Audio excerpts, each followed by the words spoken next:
Olá pessoal, vou trazer mais uma notícia importante para vocês. Zenitsu e Kaigaku são descendentes de Shin Kaminari. Kaigaku é descendente indireto, enquanto Zenitsu é o parente mais visível. Shin nasceu no clã Kaminari, um clã famoso por sua longa linhagem de espadachins velozes.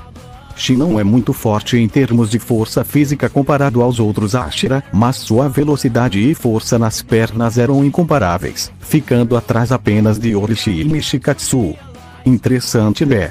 Isso explica que Zenitsu pode ser mais rápido que alguns Slayers. É trabalho do estúdio e está disponível no site oficial do Kimitsu. Para mais informações, dá uma pesquisada lá.